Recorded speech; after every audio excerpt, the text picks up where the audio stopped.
Hello बच्चों, सब आ जाओ। नमस्ते, नमस्कार, आदाब, सत श्री अकाल। कैसे हो सब? ठीक। चलो देखो, आपका रमेश यानी रम्मू दादा फिर से आए कोई नई बात लेके। बात करोगे ना आज? चलो, आज मैं आपसे एक अजीब सा छोटा सा प्रश्न करता हूं। करूं? तो आप बताओ मुझे कि आपके दादाजी का नाम क्या है? अरे वाह, आप में से तो बहुत लोग जानते हैं। Very good. चलो अच्छा, आप थोड़ा सा कठिन पूछूं कि आपके दादाजी के पिताजी यानी आपके परदादाजी का नाम क्या है? और या आपके नानी का, नाना जी का नाम क्या है? नहीं मालूम? कोई बात नहीं, अफसोस करने की जैसी कोई बात नहीं है। देखो, मुझे भी एक बार इस तरह का अफसोस हुआ था जब मैं मेरी माताजी के देहांत के बाद हरिद्वार गया था और पूजा के दौरान पुरोहित जी ने मुझसे मेरी नानी का नाम पूछा तो मैं बता ही नहीं पाया। तो बड़ी शर्मिंदगी महसूस हुई। फिर उन्होंने ही मुझे बताया कि आपकी नानी जी का नाम नरबदाबाई है। तो मुझे अजीब भी लगा और बहुत ही ज्यादा शर्मिंदगी हुई कि एक अन्य आदमी मुझे मेरी नानी का नाम बता रहा है जबकि मुझे नहीं मालूम, जबकि मालूम होना चाहिए। खैर, मैंने इस बात को बड़ी गंभीरता से लिया और सकारात्मक रूप से मैंने सोचा कि भाई मुझे इस बारे में कुछ करना चाहिए। अब क्या करना चाहिए उसी समय मैं सोचने लगा। तो चलते चलते मैंने पुरोहित जी को कहा कि आपके पास में मेरे परिवार का जो भी रिकॉर्ड है वो आप मुझे कृपया दे दीजिए ताकि मैं इसके बारे में कुछ कर सकूं और मेरे जो बच्चे हैं, आने वाले बच्चे, आने वाली जनरेशन है परिवार की, वो मेरी तरह से शर्मिंदगी महसूस न करें। तो उन्होंने मेरे को दे दिया कुछ रिकॉर्ड जो उनके पास जैसे था। रास्ते में लौटते समय मैं सोचता रहा कि भाई कैसे क्या करना है। तो मुझे याद आने लगा कि हमारी माताजी, जिसको हम बहुत प्यार से, बहुत आदर से जी कहा करते थे, वो हमें बातों ही बातों में बहुत सारी शिक्षा दे दिया करती थी। बहुत सारा ज्ञान, शिक्षा तो नहीं कहना चाहिए, बहुत सारा ज्ञान दिया करती थी। शिक्षा, देखो मैं बताऊं, शिक्षा और ज्ञान में थोड़ा अंतर होता है। ये कभी बाद में बताऊंगा कि शिक्षा क्या होती है और ज्ञान क्या होता है। तो वो हमें बहुत सारा ज्ञान दिया करती थी। तो उस जमाने, उस टाइम हम समझते नहीं थे भाई ये बातें हमको क्यों बता रही हैं। तो बातों बातों में बताती थी कि आपके दादाजी श्री दिलसुख जी बूरसू गांव से आए, आपके परदादाजी जालीराम जी धनकोली से आए। तो इस तरह की वो बातें हमको बताती रहती। नाना जी का भी नाम बताती थी, नानी जी का, और भी अन्य कई बातें बताती थी। लेकिन हमने उस जमाने में कोई ज्यादा गंभीरता से ऐसी बातों को लिया नहीं। घर पे आके मैंने काफी सोचा कि भाई अब इस काम को कैसे आगे बढ़ावें, कैसे क्या करें। तो धीरे धीरे मैंने अपने परिवार के लोगों का जन्म तिथि, उनकी देहांत तिथि, उनका नाम, वो कहाँ पैदा हुए, ये सब मैंने धीरे धीरे मालूम करना शुरू किया। जिन लोगों का मुझको मालूम पड़ता गया वो मैंने एक कागज पे बनाना शुरू कर दिया धीरे धीरे। तो बनाने से थोड़ा मेरे को समझ में आने लगा। फिर मैंने कहा भाई कागज तो छोटा पड़ रहा है तो अब क्या करें। तो उस जमाने में क्या कंप्यूटर इतने विकसित नहीं हुए थे। छोटा सा कंप्यूटर था मेरे पास में। हाँ, उस पे उस जमाने में ये आजकल जो माइक्रोसॉफ्ट एक्सेल आता है ना, वो था ही नहीं।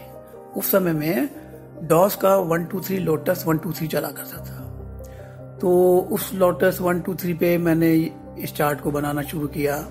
सबसे पहले मेरे पिताजी का नाम, माताजी का नाम, फिर उसके बाद में हमारे बहन भाइयों के नाम, उसके ऊपर फिर हमारे दादाजी का नाम, पिताजी के ऊपर दादाजी का नाम, दादाजी के ऊपर परदादाजी का नाम, फिर उनके ऊपर उनके पिताजी का नाम जिनका नाम हनुमत राम जी था। इस तरह से मैं बनाता बनाता गया। तो थोड़ा शेप में आने लग गया तो मुझे इंटरेस्ट आने लगा, मैं अच्छा बनाने लग गया। फिर एक दिन मैंने मेरे जो बड़े भाई साहब है उनको दिखाया इसको, तो उनको भी अच्छा लगा। भाई बोले, ये तो बहुत अच्छा काम कर रहे हो तुम। तो उन्होंने कहा ये वंशावली कहलाता है। अब वंशावली क्या होती है मैंने उनसे पूछा। तो उन्होंने थोड़ी सी डेफिनेशन बताई कि वंशावली किसी भी जीव की सामाजिक या जैविक रिलेशनशिप को कहते हैं, मतलब बायो और social relationship of any animal और living body among their family members. तो जैसे सामाजिक मतलब जैसे कोई दूसरी शादी कर लेता है ना, तो उनसे जो बच्चे होते हैं उनसे भी तो रिश्ता रहता ही है ना, और एक हमारे सगे बहन भाई होते हैं उनसे भी रिश्ता रहता है। तो इस तरह से बायोलॉजिकल और सोशियोलॉजिकल दोनों रिलेशनशिप हो जाती है। उन्होंने फिर नाम भी बताया मेरे को, भाई इसको वंशानुक्रम भी कहते हैं, व्युत्क्रम भी कहते हैं, वंशावली भी कहते हैं, एंसेस्ट्री भी कहते हैं, पेडिग्री भी कहते हैं, पैटर्नेज भी कहते हैं, और लीनेज, लाइनेज, इस तरह के काफी नाम बताए उन्होंने। और मैं आपको बताऊं, पेडिग्री नाम मेरे को अच्छा लगा क्योंकि पेडिग्री हिंदी के शब्द पॉडी से बना है। पॉडी मतलब स्टेप, सीढ़ी का जो स्टेप होता है उससे को पैडी कहते हैं, और पैडी से फिर पीढ़ी बनी हमारी। तो शायद इंग्लिश में भी इसी तरह से पेडिग्री नाम रखा गया। फिर मैं अपने कुचामन जो हमारे बालाजी हैं उनके पुरोहित से मिला, पुष्कर में हमारे पुरोहित हैं उनसे मिला। उनसे धीरे धीरे मैंने ये सारी डिटेल लेना शुरू किया और उसमें लिखना शुरू किया। साथ में मेरे को और ये एक आया कि भाई इसमें कुछ इंटरेस्टिंग चीजें भी डालनी चाहिए। जैसे हमारी माताजी ने एक बार बताया था कि भाई हमारी जो दादी जी थी साराबाई, उनका देहांत उसी कमरे में हुआ था जिस कमरे में उनका जन्म हुआ। अब ये देखो, है ना ताजुब की बात, कितनी अजीब बात है कि किसी औरत का देहांत उसी कमरे में कैसे हो सकता है जिसमें उसका जन्म हुआ हो, क्योंकि शादी के बाद तो अपने घर चली जाती है, लेकिन ये हुआ है।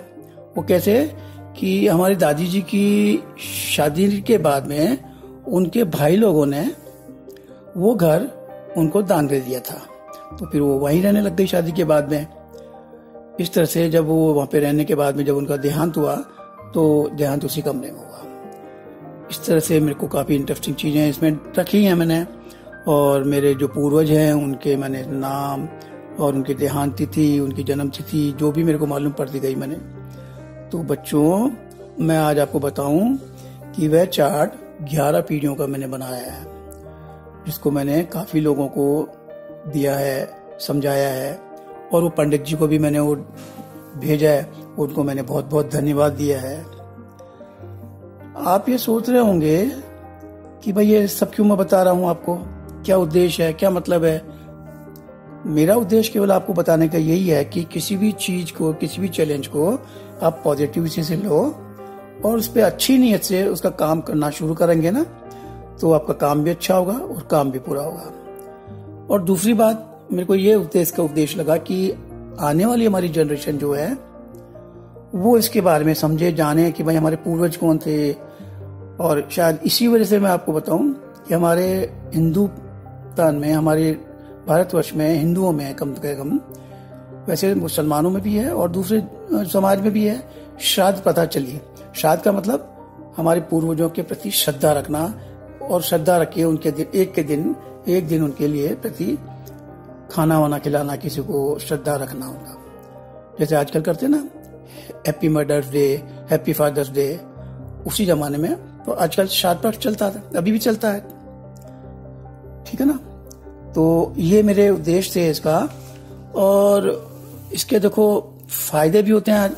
आजकल तो मेडिकल साइंस, डॉक्टर्स और साइंटिस्ट इन चीजों में काफी महत्व देने लग गए इनका, क्योंकि हमारी इस पेडिग्री से, वंशावली से डॉक्टर्स और वैज्ञानिक हमारे जो हेरिडिटी रोग होते हैं ना, जिनको वंशानुगत बीमारियां कहते हैं, जैसे डायबिटीज है, ब्लड प्रेशर है, कैंसर है, जो खतरनाक बीमारियां होती है, हार्ट अटैक है, उनका वो मालूमात कर लेते हैं कि भाई इनकी पीढ़ी में क्या ट्रेंड चल रहा है इस डिजीज का। उसके अनुसार फिर वो हमारा इलाज करते हैं और हम जल्दी ठीक हो जाते हैं। उम्मीद करता हूं आपको ये अच्छा लगा होगा।